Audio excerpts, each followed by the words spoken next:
রাজ্য সরকারের সদিচ্ছা নেই, তাহলে তো আর আন্ডারটেকিং কোর্টে দিয়ে তারপরে আবার রিভিউ, আমি তো আমার প্র্যাকটিস জীবনে শুনিনি। দেখা যাক কি দাঁড়ায়। তবে রাজ্য সরকারের মূল টার্গেটটা হলো যোগ্য আর অযোগ্যদের মধ্যে গুলিয়ে রাখা। কিসের ভিত্তিতে রিভিউ হবে? What is the error apparent on the face of the record? Review file করে দিলাম, কালকে তো আরো 100টা রিভিউ ফাইল হবে। ফাইলিং সেকশন তো সবসময় খোলাই আছে, যে পারবে ফাইল করতে পারবে, ফাইল নিয়ে তো কোনো সমস্যা নেই। তারপরে আন্ডারটেকিং দেওয়ার পরে, অর্থাৎ মেনে নেওয়ার পরেও জাজমেন্ট, তারপরে কি রিভিউ ফাইল করা যায়? দেখুন, ফাইল তো সবই করা যাবে। আমি যদি এখন বলি যে আমি দেশের রাষ্ট্রপতি হব, তো অ্যাপ্লাই তো করতে পারবো, সেটা গ্রান্ট হবে কিনা সেটা প্রশ্ন। আমি যদি এখন একটা চিঠি লিখি যে রাষ্ট্রপতির কাছে আমাকে রাষ্ট্রপতি করতে হবে, লিখতেই পারি, লেখাতে কোনো দোষ নেই। কিন্তু এই অ্যাপ্লিকেশনটা কি গ্রান্ট হবে? প্রশ্নটা এইটা নিয়ে প্রশ্ন।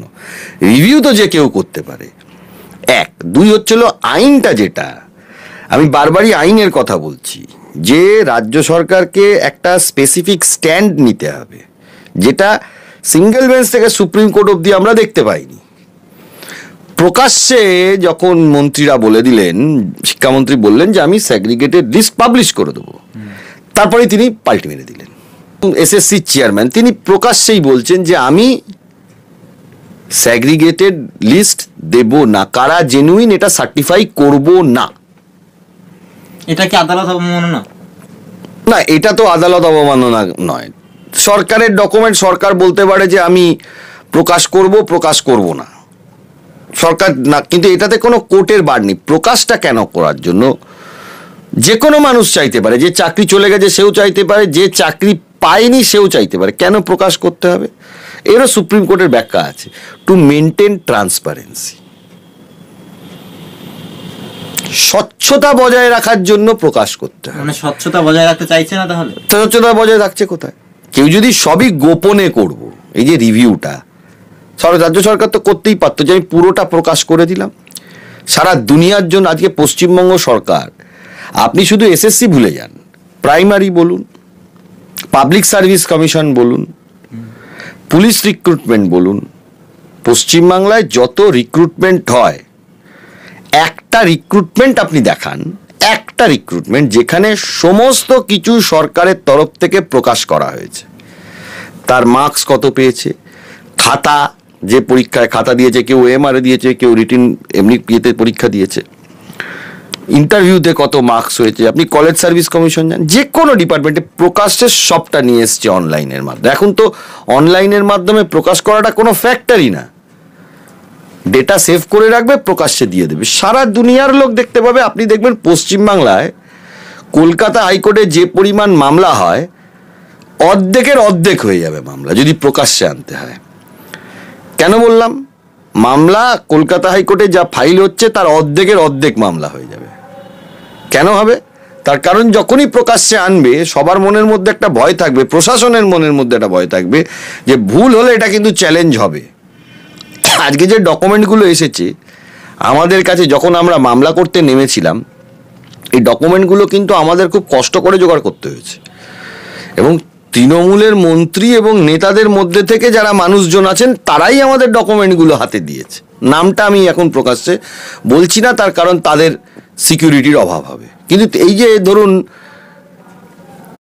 র্যাঙ্ক জাম্প করে অ্যাপয়েন্টমেন্ট হয়েছে, প্যানেলের নাম নেই, অ্যাপয়েন্টমেন্ট হয়ে গেছে। এই যে মন্ত্রী পরেশ অধিকারীর মেয়ে ওয়েটিং লিস্ট 1, এই যে অ্যাপয়েন্টমেন্ট পেয়েছে, এই যে পরীক্ষায় বসেনি, এগুলো আমরা কোথা থেকে জেনেছি? যারা তৃণমূল করে, যারা তৃণমূলের শীর্ষে প্রশাসনে মন্ত্রী হিসাবে বসে আছে ক্যাবিনেটে, তারাই আমাদের ডকুমেন্ট দিয়েছে।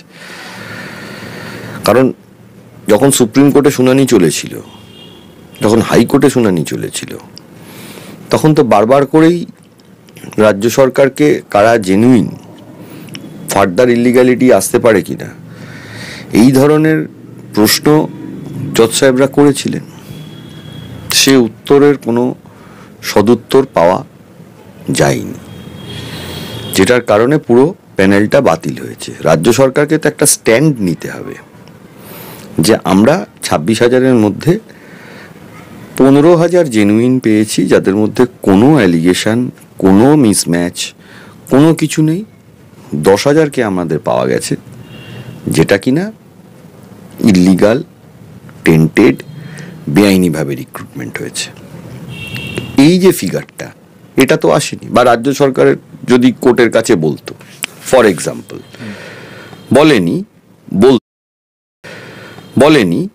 বলতো, সেটা বলছি আগে, যে 26,000 যাদেরকে আমরা রিক্রুটমেন্ট দিয়েছি, রাজ্য সরকারের তো এটা কেস নয় যে 26,000কে যে রিক্রুটমেন্ট দিয়েছি সেই 26,000ই জেনুইন, এটাও রাজ্য সরকারের কেস নয়, এটা রাজ্য সরকার বলছে না। আবার রাজ্য সরকার এটাও বলছে না যে এই 15,000 একদম জেনুইন, এই 10,000 এদের মধ্যে গন্ডগোল আছে, এটাও রাজ্য সরকার বলছে না। জানি না রিভিউতে কি স্ট্যান্ড নেবে, এখনো আমরা তো কোনো কপি পাইনি। রাজ্য সরকার কি বলছে, যে 5,000 আমরা পেয়েছি যাদের নামে অভিযোগ আছে, কি 6,000 আমরা পেয়েছি যাদের নামে অভিযোগ আছে। খুব টেকনিক্যাল জায়গার থেকে বলছি। এই 5,000, 6,000 যে ফিগারই বলুক, সিবিআই বলছে 9,000, আমরা বলছি 10,750। কিন্তু কোয়েশ্চেনটা হচ্ছিল তিনটে উইং, মানে তিনটে স্টেক হোল্ডার, আমরা একটা স্টেক হোল্ডার, সিবিআই একটা স্টেক হোল্ডার এই মামলার বেসিসে, রাজ্য সরকার বা স্কুল সার্ভিস কমিশন এরা একটা স্টেক হোল্ডার, মামলার তিনটে পক্ষ। এখন এদের মধ্যে রাজ্য সরকারকে বা স্কুল সার্ভিস কমিশনকে এটা বলতে হতো রাদার, এখন বললে কি হবে বলতে পারবো না, কি নিয়ে রিভিউ করেছে বলতে পারবো না, কারণ এখনো কপি পাইনি। এটা বলতে হবে যে যাই থাক না কেন, এই 15,000 আমরা বাছাই করেছি যাদের নামে কোনো অভিযোগ নেই, যাদের কোনো মিসম্যাচ নেই, যাদের কোনো র্যাঙ্ক জাম্প নেই, যাদের পুরো প্যানেলটা বৈধ প্যানেল। এটা কিন্তু আমরা না হাইকোর্টে সিঙ্গেল বেঞ্চে পেয়েছি, না সুপ্রিম কোর্টে ডিভিশন বেঞ্চে পেয়েছি, না সুপ্রিম কোর্টে পেয়েছি। রাজ্য সরকারকে যখন জিজ্ঞেস করা হচ্ছে, রাজ্য সরকার কিন্তু অ্যাডমিট করছে যে ইলিগ্যালিটি হয়েছে, কিন্তু সেটার পরিমাণটা কত, ফিক্সেশন যেটাকে বলে, যে এর বাইরে আর নেই, বা এইটা হলো জেনুইন লিস্ট, এটা হলো এইটা নেই, যেটার জন্য এই মামলাটাতে মূল সমস্যার জায়গায় দাঁড়িয়ে গেছে। এখন বাজারে ন্যারেটিভ তুলছে, যোগ্য অযোগ্য ন্যারেটিভ। মোদ্দা কথা, সিলেকশন প্রসেসটা ফ্রম দ্য ভেরি বিগিনিং, যেটা আলটিমেটলি কোর্টের কাছে গিয়ে দাঁড়িয়েছে, আগামী দিনে রিভিউতে কি হবে তা তো বলা সম্ভব না। From the very beginning selection প্রসেসটা প্রতি ধাপে সিস্টেমেটিক ফ্রড হয়েছে, প্রতি ধাপে। কিন্তু যেটা বিষয়, যে আজকের দিনে দাঁড়িয়ে সরকার রিভিউ করেছে, আমার দেখুন আইনের যা জ্ঞান, বা আমি আদালতের যা এক্সপিরিয়েন্স আমার, সেই থেকে আমি বলতে পারি এইসব ক্ষেত্রে রিভিউয়ের স্কোপ কম। এটা আমার একার কথা নয়, এটা আমাদের যারা সিনিয়র অ্যাডভোকেট রয়েছেন তাদের কথা। ইনফ্যাক্ট রাজ্য সরকারের যারা আইনজীবী, মনু সিংভি সাহেব প্রেস কনফারেন্সও করেছিলেন এই বিষয়টা নিয়ে, রিভিউয়ের স্কোপ কিন্তু খুব কম থাকে, স্কোপ কম, মানে চান্স ইজ লিমিটেড, স্কোপটা খুব কম। কিন্তু যেটা আমি বলতে পারি, আইনটা রিভিউ, কিউরেটিভ, রিকলিং সুপ্রিম কোর্টে ভারতবর্ষের ইতিহাসে হয়নি এটা নয়, হয়েছে। রায় পুনর্বিবেচনা হয়, তাই জন্যই পুনর্বিবেচনা আইনে দেওয়া আছে। কিন্তু বিষয়টা যেটা, সেটা হলো যে এখানে আইনটাও তো দেখতে হবে, যে রাজ্য সরকারের তরফ থেকে যদি এখন আবার একটা গোলমেলে জিনিস তৈরি করা হয়, যেটার মধ্যে কোনো ক্ল্যারিফিকেশন নেই, বা যেটার মধ্যে কোনো জেনুইনদের কিছু বলাই নেই, কারা জেনুইন কারা যোগ্য। রাজ্য সরকারের এটা বারবার admission from high court till supreme court, যে হ্যাঁ দেয়ার ইজ ইলিগ্যালিটি। রাজ্য সরকার তো এটা বলছে না যে 26,000 জেনুইন, আমরা যে রিক্রুটমেন্ট প্রসেস করেছি এটাতে কোনো দাগ লাগানো যাবে না, এ কথা কি রাজ্য সরকার বলতে পারছে? সিঙ্গেল বেঞ্চে বলতে পেরেছে, ডিভিশন বেঞ্চে বলতে পেরেছে? একবার না বারবার সুপ্রিম কোর্টে যখন মামলাটা গিয়েছিল, তারপরে এই ফাইনালি যখন সুপ্রিম কোর্টে হিয়ারিং, তো সারা ভারতবর্ষের লোক দেখেছে।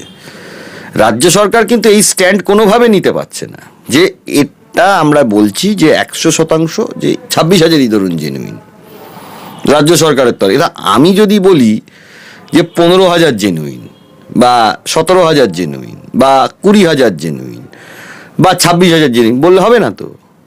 আমার বলার তো কোনো মূল্য নেই। আমরা কি বলছি? আমরা বলছি যে আমরা পেয়েছি 10,750, যাদের আইদার ওএমআর মিসম্যাচ অথবা র্যাঙ্ক জাম্প অথবা কোনো একটা ক্যাটাগরিতে এই জায়গাটা উঠে এসেছে। টোটাল রাজ্য সরকার যে এফিডেভিট দিয়েছে বা রাজ্য সরকার যে ডকুমেন্টগুলো দিয়েছে বা সুপ্রিম কোর্টে যে কম্পাইলেশনগুলো ফাইল করেছিল, সব পক্ষ মিলিয়ে পার্টিকুলারলি রাজ্য সরকারের যে এফিডেভিটগুলো ছিল from high court to supreme court, সেটা থেকে এটা উঠে আসছে। এইটা আমরা কোর্টকে তখন দেখিয়েছিলাম। এবার আমরা একজনকে ভুল বলছি মানেই যে সে ভুল নাও তো হতে পারে। রাজ্য সরকারের তরফ থেকে তো তার প্রতি, ধরুন আজকে আমি আপনার নামে অভিযোগ করলাম যে আপনাকে ভুলভাবে রিক্রুটমেন্ট হয়েছে, তাহলে রাজ্য সরকার আগে আপনাকে যেহেতু রিক্রুটমেন্ট দিয়েছে, রাজ্য সরকারকে আগে এসে ডিফেন্ড করতে হবে আপনার বিষয়ে, যে না একে আমরা ভুলভাবে দিইনি, এটা এই হবে। তারপরে তো প্রশ্ন আসবে যে আপনি কোর্টে গিয়ে বলবেন, যখন যেটা এন্টায়ার প্যানেল নিয়ে যখন কথা হচ্ছে, তখন তো ক্যান্ডিডেটদের রাইটটা কম, কারণ ক্যান্ডিডেটদের হাতে ক্যান্ডিডেটরা গিয়ে কোর্টে কি বলতে পারবে? বা রাদার বলছে যে আমার নামে কোনো অভিযোগ নেই, যারা জেনুইন হিসাবে নিজেদেরকে বলছে। আবার যারা টেন্টেড, তাদের যে ক্যান্ডিডেটদের তরফ থেকে একটা গ্রুপের তরফ থেকে সাবমিশন করা হচ্ছে কোর্টের কাছে, যারা 65B এর ডকুমেন্ট সার্টিফিকেট তারা মানে না, এটা একটা গ্রুপ বলছে। তারা তাদের লজিক দেখাচ্ছে, তারা তাদের যুক্তি দেখাচ্ছে।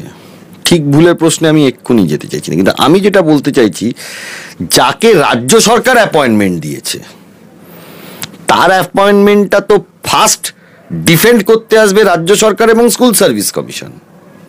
তারা আসছে না, তারাই বলছে যে না এই প্যানেলের মধ্যে ইলিগ্যালিটি হয়েছে। কেউ আমার কথা বিশ্বাস নাও করতে পারে, কিন্তু কেউ যদি হাইকোর্ট বা সুপ্রিম কোর্টের অর্ডারটা টোটো পড়ে, যে প্যারাগ্রাফগুলো আমি বারবার বলি, 241 হাইকোর্টের প্যারাগ্রাফ, 265 হাইকোর্টের প্যারাগ্রাফ, 42 নম্বর সুপ্রিম কোর্টের প্যারাগ্রাফ, এটা দেখলে যে কেউ বলে দেবে যে রাজ্য সরকার নিজেই এই যে 26,000 টোটাল অ্যাপয়েন্টমেন্টটাকে তারা নিজেরাই ডিফেন্ড করছে না বা করতে পারছে না। যারা চাকরিহারা হয়েছেন তারা তাদের মতন দাবি তো নিশ্চয়ই করতে পারেন, তাদেরকে আমি উপদেশ দিতে যাব না। কিন্তু ঘটনাক্রমে যখন কেউ সরকারে বসে আছে, তার উচিত প্রত্যেকটা মানুষের সাথে কথা বলা। মানে এটা তাদের অধিকারের মধ্যেও পড়ে, যেহেতু তারা চাকরি। দেখুন, সরকারের সাথে কথা বলতে তো যে কেউ চাইতে পারে, আমিও তো চাইতে পারি সরকারের সাথে কথা বলতে। ভারতীয় নাগরিক হিসাবে সরকারের সাথে কথা বলতে চাইবার অধিকারটা তো অন্যায় অধিকার নয়, কেউ তো অন্যায় দাবি করছেন না। আমি তো বারবারই একটা কথা বলছি, যদি সরকার 50,000 চাকরি দেয়, সরকার 30,000 চাকরি দেয়, যেই সরকারে থাক, সেই চাকরিকে ডিফেন্ড করার দায়িত্বটাও সরকারের। বাইরে দেখালাম আমি ডিফেন্ড করলাম, আর ভেতরে ভেতরে পুরো জিনিসটা গলত করে দিলাম। আমি দেখলাম কোর্টের ব্যাপারটা আমি বাদ রেখে বলছি, একটা এক্সাম্পল বলছি। খোদ মুখ্যমন্ত্রী নিজে বলছেন যে কিছু যদি ভুল হয়ে থাকে, বিভিন্ন ক্ষেত্রে বলেছেন, শিক্ষামন্ত্রী বলেছেন কিছু যদি ভুল হয়ে থাকে সেগুলো বাদ যাক, সবাই কেন, এটা ওনারা বলেছেন। তার মানে ওনারা মানছেন যে ভুল হয়েছে। একদম, সেটা তো তৃণমূল সরকার মানছে, তৃণমূল নেতারা মানছে, কিন্তু তার সঙ্গে সঙ্গে চাকরিহারারা বলছেন যে এই যে গোটা প্যানেলটা বাতিল হচ্ছে, এরকম যদি চলতে থাকে তাহলে আমরা বিধানসভা ভোট দাতা হতে দেব না, এই দাবি তুলছেন। না না, আমি একটা কথা বলি, যে বলছে ভুল হয়েছে শব্দটা কিন্তু তৃণমূল শব্দটা লাগাচ্ছে ভুল, অ্যাকচুয়াল শব্দটা কিন্তু ভুল নয়, হয়েছে জালিয়াতি। আচ্ছা, জালিয়াতি না হলে যে পরীক্ষায় বসেনি, যেমন যারা যারা চাকরিহারা হয়ে আছেন তারা তো পরীক্ষায় বসেছেন, পেতেন না সেটা আমি কথার কথা বলছি না, যে পরীক্ষায় বসেনি তার চাকরি হয় কি করে, এইটাকে আমি ভুল বলি কি করে? এটাকে জালিয়াতি বলবো না? মন্ত্রী কন্যা ইন্টারভিউতে বসেননি, তার চাকরি হয়েছে, এটা তো ঘটনা। এটা তো মানে এখন এরকম সংখ্যাটা যদি এখন 5,000 হয় কি 7,000 হয়, তাহলে এটা জালিয়াতি। তাই যারা যারা চাকরি হারিয়েছেন তারা যদি কোনো দাবি তোলেন যে সরকারের সাথে কথা বলবো, সেটা তো তাদের ন্যায্য দাবি হবে। এবং তার সঙ্গে বলছেন বিধানসভা ভোট হতে দেব না যদি এরকমটা হয়। দেখুন, বিধানসভা ভোটের সাথে কি সম্পর্ক হবে না হবে, বিধানসভার ভোট দিয়ে তো সবকিছু বিচার হয় না, ভোট দিয়ে সবকিছু বিচার হয় না। কিন্তু আমি যেটা বলবো, এই জালিয়াতি আমাদের ভাষায়, তৃণমূলের ভাষায় সেটা ভুল। এইটা করতে গিয়ে একটা প্রজন্ম কিন্তু ধ্বংস হয়ে গেল পশ্চিমবাংলা থেকে। এর বিরুদ্ধে মানুষের গর্জে ওঠা উচিত, শুধু যারা চাকরিহারা তা নয়, তারা নয়।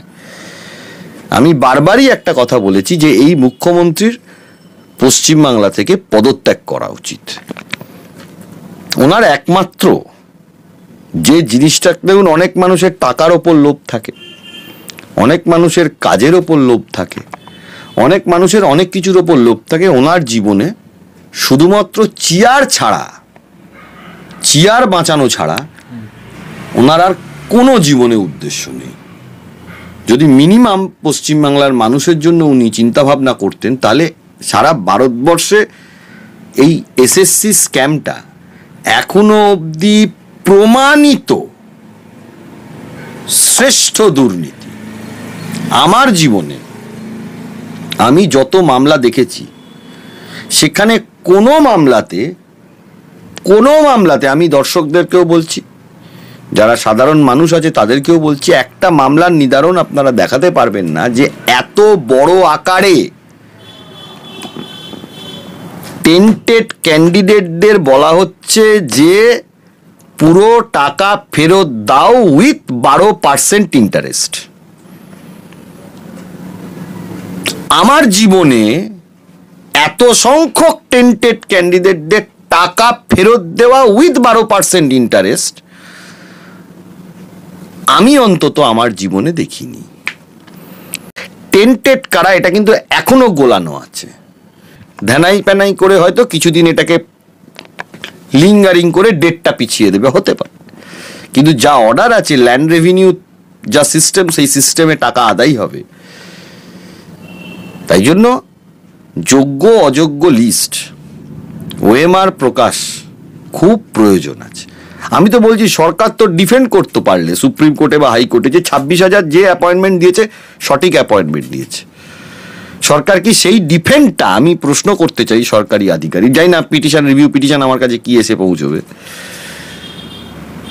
সেটা কি রাজ্য সরকার রিভিউতেও বলতে পারবে? সরকারি আইনজীবীরা তো থাকবেন এবং দিকপাল আইনজীবীরা থাকবেন, তাদের আমি যথেষ্ট সম্মান করি। শুধু সম্মান করি বললে ভুল হবে, তারা কি আইনি আর্গুমেন্ট করেন, যারা যারাই করেছেন, আমার পক্ষে বলুন আমার বিপক্ষে বলুন, তাদেরটা শুনি এবং সেটা বোঝার চেষ্টা করি। যেমন তারা দিকপাল আইনজীবী যা যা আর্গুমেন্ট করছেন, আমাদের কলকাতা হাইকোর্টেও আছে, সুপ্রিম কোর্টেও আছে, যথেষ্ট ভালো আর্গুমেন্ট করেন এবং শোনবার মতন। মানে আমরা যারা আইনের ছাত্র, আমরা কিন্তু শুনি। ছাত্র মানে আমরা তো আইনের সবাই ছাত্র, আইনজীবী হয়ে গেলেও আইন একটা বিশাল বড় সাবজেক্ট, যে সাবজেক্টটার কোনো শেষ নেই, প্রত্যেকটা ফিল্ডের সাথে আইন জড়িয়ে আছে। তো তাই জন্য আমরাও তাদের আর্গুমেন্ট শোনার চেষ্টা করি, বোঝার চেষ্টা করি যে কি করেন। আমার যেটা প্রশ্ন, নিজের কাছে প্রশ্ন, যে রাজ্য সরকার কি এটা পারবেন বলতে এই 26,000ই জেনুইন, বা যে লিস্ট বা যেটা নিয়ে উনি সুপ্রিম কোর্টের কাছে যাবেন, যেটা আগে বলেননি যে এতজন জেনুইন, সেটা কি বলবেন? এই যোগ্য অযোগ্য গুলিয়ে দিলে এর পরিণতি ভয়ঙ্কর তো হয়েছে, খারাপ হয়েছে, আমি বলবো খারাপ পরিণতি হয়েছে। এবারে পরিণতিটা কিন্তু ভয়ঙ্কর দিকে যাবে।